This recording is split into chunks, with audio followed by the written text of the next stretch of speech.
Hi everyone, I'm Dr. Babita and in this video we will discuss the actions of extraocular muscles.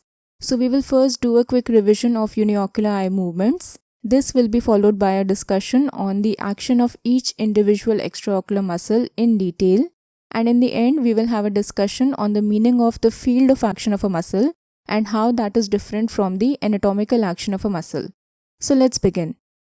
Each eye contains 7 extraocular muscles. There are 4 recti, medial rectus, lateral rectus, superior rectus and inferior rectus, 2 obliques, superior oblique and inferior oblique, and 1 muscle of the eyelid which is the levator palpebrae superioris muscle. Levator palpebrae superioris muscle is mainly concerned with the elevation of the upper eyelid and not so much with the movement of the eye. Therefore, in this video, we will restrict our discussion to the 4 recti and the 2 obliques that are responsible for various ocular movements. And also, this is very important. Please go through my videos on the anatomy of extraocular muscles and ocular movements first. If those concepts are not clear to you, and maybe then you can come back to this video because this is a complicated topic and your basics should be clear. The link to my playlist on Squint can be found in the description box below and also in the I button here. So let's begin with uniocular eye movements or what we call ductions. Suppose this is the right eye of the patient. Now this eye can rotate left and right to produce horizontal eye movements. So if it rotates nasally, then that movement is known as adduction, and if it rotates temporally, then that movement is known as abduction. This eyeball can also rotate vertically, so if it rotates in the upward direction, then that movement is known as elevation or supraduction, and if it rotates in the downward direction, then that movement is known as depression or infraduction. Lastly, our eye can also produce torsional eye movements. So if the superior pole of the eye rotates nasally, it is called intorsion or incycloduction. And if the superior pole of the eye rotates temporally, then it is known as extorsion or excycloduction. Therefore, adduction, abduction, elevation, depression, intorsion and extorsion, these are the 6 ductions or the 6 uniocular eye movements that can be seen in each eye. These movements are produced by the contraction of one or more of our extraocular muscles, and the direction in which the eye moves depends on which muscle or which muscles are stimulated and where they are attached on the eyeball. And that movement of the eye can occur with respect to 3 imaginary planes. There can be a vertical plane that divides the eye into a nasal half and a temporal half. This vertical plane is also known as the midline of the eye. There can also be a horizontal plane which is perpendicular to the vertical plane, and that horizontal plane divides the eye into a superior half and an inferior half. And then there is the third plane which is the coronal plane that divides the eye into an anterior half and a posterior half. All of these imaginary planes lie perpendicular to each other, and the actions of extraocular muscles depend on how they are attached on the eye with respect to these planes. Torsional eye movements, that is intorsion and extorsion, they are produced depending on where the muscle inserts with respect to the midline of the eye or the vertical plane of the eye. So if the muscle inserts on the superior sclera temporal to the midline, then it will rotate the superior pole of the eye towards the nose. This is intorsion. And if the muscle attaches nasal to the midline on the superior sclera, then it will rotate the superior pole of the eye away from the nose, or we can say that it will cause extorsion of the globe. The opposite occurs when the muscle attaches on the inferior sclera. If it attaches nasal to the midline, it will rotate the globe like this, causing intorsion of the globe, and if it attaches temporal to the midline, then it will cause extorsion of the globe. For vertical eye movements, we see where the muscle is attached with respect to the horizontal plane. If the muscle is attached above the horizontal plane, that is here, then it will rotate the eye in the upward direction, causing elevation of the eye. And if it is attached below the horizontal plane, then it will rotate the eye in the downward direction to cause depression or infraduction of the eye. Similarly, for horizontal eye movements, if the muscle attaches nasal to the vertical plane, it causes adduction of the eye. And if it attaches temporal to the vertical plane, then it causes abduction of the eye because it rotates the eye temporally.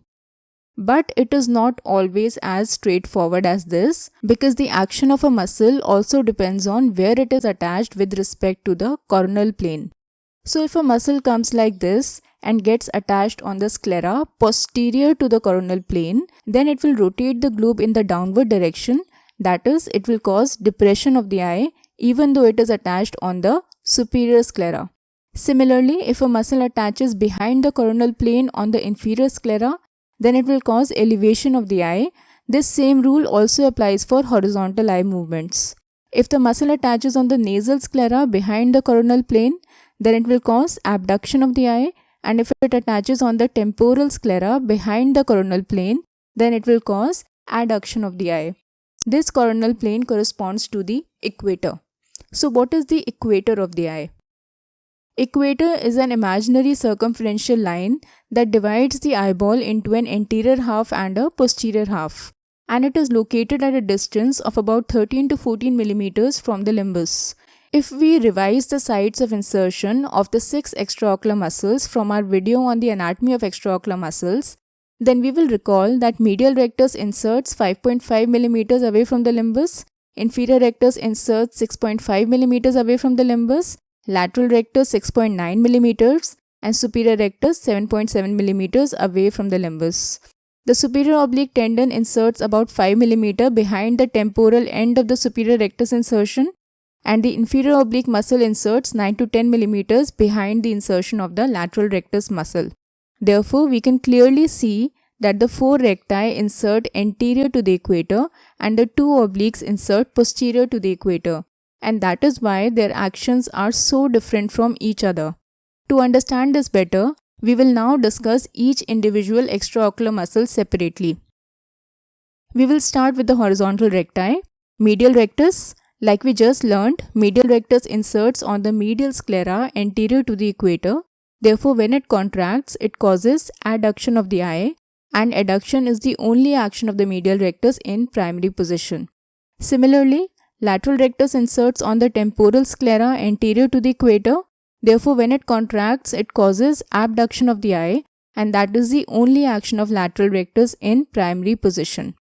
The other 4 muscles, that is the 2 vertical recti, superior rectus and inferior rectus, and the 2 obliques, the superior oblique and inferior oblique, they are known as the cyclovertical muscles because they produce rotational eye movements, that is by cyclo, as well as vertical eye movements. Now imagine if this is the horizontal section of the orbits at the level of the orbital roof. So if we look at it from above, then at this level, this is the midline of the body where the nose is. So this would be the right orbit with the right eye, and this would be the left orbit with the left eye. This is the visual axis of the eye. Visual axis is the line of sight. And this is the orbital axis. Orbital axis is an imaginary line that represents the direction in which the orbits are oriented. And suppose this is the superior rectus muscle. It arises from the apex of the orbit. Superior rectus then travels anteriorly and gets attached to the superior part of the sclera, and when it contracts, it causes elevation of the eye.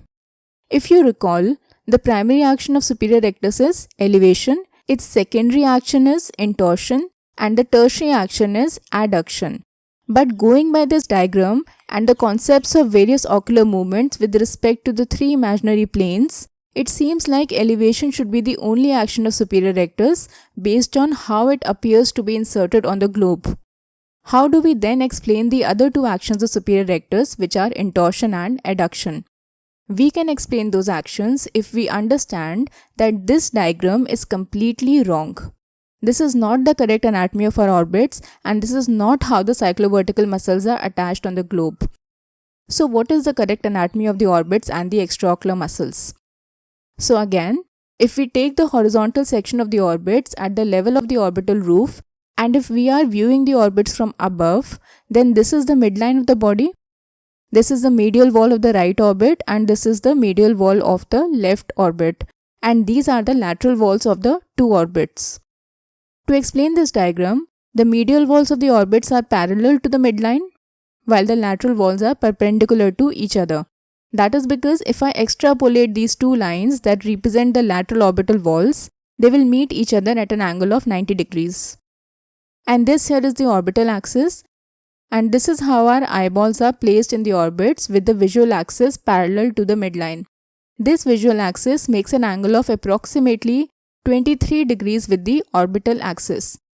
So the visual axis and the orbital axis, they are not parallel to each other. They are at an angle of approximately 23 degrees to each other. And now let's learn how the 4 cyclovertical muscles are inserted. Let's start with superior rectus. The primary action of superior rectus is elevation. By primary action, I mean that when the eye is in the primary position and the muscle is stimulated, its major action is elevation. The other 2 actions are seen to a lesser degree, and that is why they are known as secondary and tertiary actions. It is very important to note that when I say the words primary action, secondary action and tertiary action, then I am only talking about the action of that particular muscle when the eye is in the primary position. That is when the eye is looking in the straight direction. That is because the action of a cyclovertical muscle changes with the position of gaze. Each cyclovertical muscle performs different actions in different positions of gaze, and we will see how that happens in the later part of this video. So coming back to the superior rectus muscle, it arises from the orbital apex and then it travels anteriorly. And as it travels anteriorly, it follows the orbital axis and forms an angle of 23 degrees with the medial orbital wall or the visual axis. This direction of orientation of the muscle is known as the muscle axis. And then the superior rectus muscle gets inserted on the sclera 7.7 mm away from the limbus. This insertion is oblique in orientation, means that the temporal point of insertion is posterior to the nasal point of insertion by approximately 3 mm. So as you can see in this diagram, the muscle inserts anterior to the equator on the superior sclera, so when it contracts, it causes elevation of the eye. Almost half of its fibers cross the midline, so because of this, when the muscle contracts, it also causes intorsion of the globe.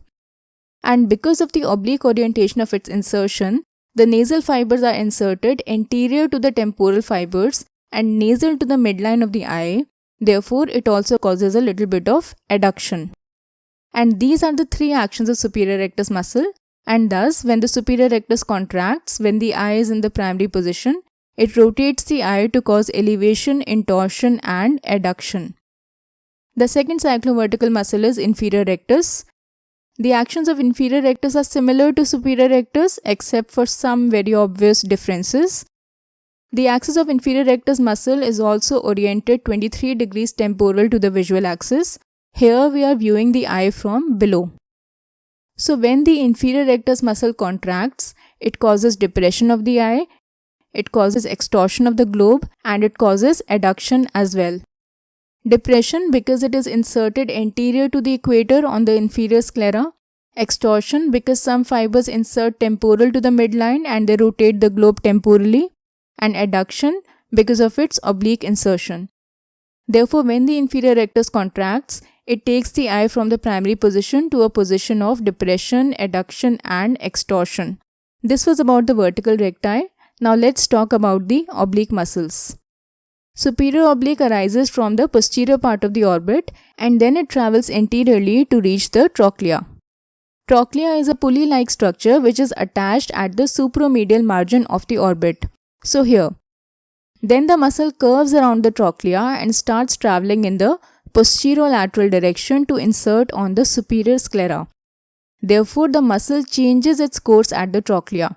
When it contracts, its force is directed along this axis, that is in the posterolateral direction, and not along this axis which connects it to its origin at the posterior orbit. That is why, although the anatomical origin of the superior oblique muscle is the posterior orbit, its functional origin is considered to be the trochlea, which is located in the anterior orbit, and all its actions are directed along this axis. Superior oblique passes underneath the superior rectus muscle and then it inserts on the sclera posterior to the equator. As you can see in this diagram, the axis of the muscle is definitely not parallel to the visual axis. This angle between the axis of the superior oblique muscle and the visual axis is approximately 51 degrees. Now what happens when this muscle contracts? As you can see, that superior oblique inserts temporal to the superior rectus. Therefore, it crosses the midline or the vertical plane. So when it contracts, it rotates the eye nasally, causing intorsion of the globe. That is why superior oblique is an intorter. Its secondary function is depression. Since it inserts on the superior sclera behind the equator, it causes depression of the globe. This is in fact a very frequently asked question, that why is superior rectus an elevator and superior oblique a depressor when both of them insert on the superior sclera? The answer is because superior rectus inserts anterior to the equator and superior oblique inserts posterior to the equator. The tertiary action of superior oblique is abduction, which is again quite obvious. It is an abductor because it is inserted temporal to the midline. So when superior oblique contracts, it causes intorsion, depression and abduction of the eye. Also, the fibers of the tendon of superior oblique can be divided into two halves, the anterior half and the posterior half. The fibers of the anterior half are responsible for intorsion and the fibers of the posterior half are responsible for depression of the eye. Why is this information important? Suppose you have a patient with right-sided superior oblique palsy and he has torsional diplopia. On examination, you see that he has minimal vertical deviation, but on other tests like double Maddox rod test and fundus examination, you realize that the right eye has significant extorsion, which is responsible for his torsional diplopia. So in such a scenario, you wish to correct only his torsional deviation, which is extorsion, and also you don't want to disturb the posterior fibers because that would induce a vertical deviation. So what you do is that you divide the tendon into two halves, an anterior half and a posterior half, and you take this anterior half and attach it close to the lateral rectus muscle. In this way, you are tightening the fibers that cause intorsion to correct this eye's extorsion without causing any disturbance in the vertical alignment of the eye. This procedure has a name and it is called HARADA-Ito procedure, which specifically corrects extorsion which is seen in superior oblique palsy. The fourth and the last cyclovertical muscle that we need to discuss is the inferior oblique muscle. Inferior oblique is the only extraocular muscle that originates from the anterior part of the orbit. So it originates from the anterior and inferior part of the medial orbital wall close to the lacrimal fossa. Then it travels laterally and posteriorly, crossing the inferior rectus, and it finally inserts 9 to 10 mm temporal to the insertion of the lateral rectus muscle. So just like superior oblique, the inferior oblique also travels in the posterolateral direction and makes an angle of approximately 51 degrees with the visual axis. And then it inserts behind the equator and temporal to the midline. Since it inserts temporal to the midline, so when it contracts, it causes extorsion of the globe. Extorsion is its primary action. And since it is also inferior to the horizontal plane and posterior to the equator, so when it contracts, it causes elevation of the globe and also a little bit of abduction because the insertion is temporal to the midline. So when the eye is in the primary position, the contraction of inferior oblique causes the globe to elevate, extort and abduct. So this diagram here represents the actions of all the 6 extraocular muscles when they contract in the primary position. But now a lot of people will question this diagram because they have often seen this other diagram. This is what is known as the H diagram. So why are these two representative diagrams of the actions of extraocular muscles so different from each other? Which one is correct and which one is wrong? So this diagram on the left represents the anatomical action of the muscle, which means the direction in which the muscle will move the eye if it contracts when the eye is in the primary position. So when the eye is in the primary position and the superior rectus muscle is stimulated, it takes the eye in the up and adducted gaze because it is an elevator and an adductor. When inferior rectus contracts, it takes the eye in the down and adducted gaze because it is a depressor and an adductor. When superior oblique contracts, it takes the eye to this gaze because it is an abductor and a depressor. And when the inferior oblique contracts, it takes the eye to this gaze. This was about the anatomical actions of these muscles. This second diagram represents the field of action of a muscle. Field of action is the case in which the action of a particular muscle can be isolated and tested. Or we can say that the position of gaze in which a particular muscle is primarily responsible for the movement of the eye. To understand this better, let's take the example of superior rectus. So the angle formed between the visual axis and the muscle axis is 23 degrees. Suppose I happen to abduct this eye by 23 degrees. So when I abduct this eye, the visual axis becomes parallel to the muscle axis. And now when this muscle will contract in this position of abduction, it will only cause elevation of the eye. The intorsion produced in this position would be nil. Therefore, in this position of abduction, the superior rectus muscle mainly acts as an elevator. And suppose what happens when we adduct the eye to a position of 67 degrees of adduction. In reality, it is not possible to adduct the eye so much, but this is a hypothetical situation. So as we can see, in this position, the muscle axis is perpendicular to the visual axis, and when it will contract, the muscle will act primarily as an intorter. It will have nil vertical action. Therefore, superior rectus acts as an elevator in abduction with nil rotatory action and as an intorter in adduction with nil vertical action. Now, which is the other muscle that elevates the eye? The other muscle that elevates the eye is the inferior oblique muscle. Inferior oblique muscle makes an angle of 51 degrees with the visual axis. Now look what happens when we adduct the eye.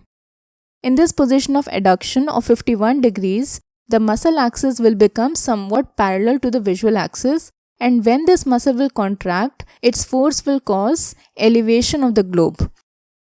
And what will happen to its action on abducting the eye by 39 degrees? In this position of abduction, the inferior oblique will act primarily as an extorter because the muscle axis is perpendicular to the visual axis. Therefore, depending on the horizontal position of the eye, that is whether it is adducted or abducted, the primary function of a vertical muscle can change. So what is the point of this explanation? So when our eyes are in elevation, there are two muscles responsible for this movement in each eye. The two elevators, superior rectus and inferior oblique of each eye. Suppose this patient's right eye has defective elevation and I want to check which of these two muscles is responsible, means which muscle is underacting. So if I abduct the eye and check elevation, then I am solely checking the function of the superior rectus, because in the abducted position, the other elevator, that is the inferior oblique, acts purely as an extorter. It has no vertical action in abduction. Similarly, if I check the elevation of the eye in adduction, then I am checking only the vertical action of inferior oblique, because superior rectus acts as an intorter in adduction and does not contribute to elevation. So the only muscle elevating the eye in adduction is inferior oblique. By applying the same principle for the other two cyclovertical muscles that are responsible for depression of the eye, that is the inferior rectus and superior oblique muscles, we can determine which muscle acts in which gaze. So when the eye is abducted, it is the inferior rectus that acts as a pure depressor and superior oblique acts as a pure intorter. While in the position of adduction, the superior oblique acts as a pure depressor and the inferior rectus has only torsional action in adduction, which is extortion. And this is what our H diagram represents. It does not say that superior rectus causes abduction and elevation of the eye. What it says is that the action of superior rectus can be isolated when the eye is abducted and then elevated. The same goes for inferior rectus, abduction and depression, inferior oblique, adduction and elevation, and superior oblique, adduction and depression. So when we check both the eyes together, that is when we move the eyes in dextro elevation, we are checking the actions of right eye superior rectus and left eye inferior oblique. In dextroversion, we are checking the actions of right eye lateral rectus and left eye medial rectus. In dextro depression, we are checking right eye inferior rectus and left eye superior oblique. In levo depression, we are checking left eye inferior rectus and right eye superior oblique. In levoversion, we are checking right eye medial rectus and left eye's lateral rectus. And finally, in levo elevation, we check the actions of right eye inferior oblique and left eye superior rectus. These 6 positions of gaze are together known as the cardinal positions of gaze. So that is all for this video. Please like and share this video with your friends and colleagues if you found it useful, and please subscribe to my channel to support free education. Thank you very much.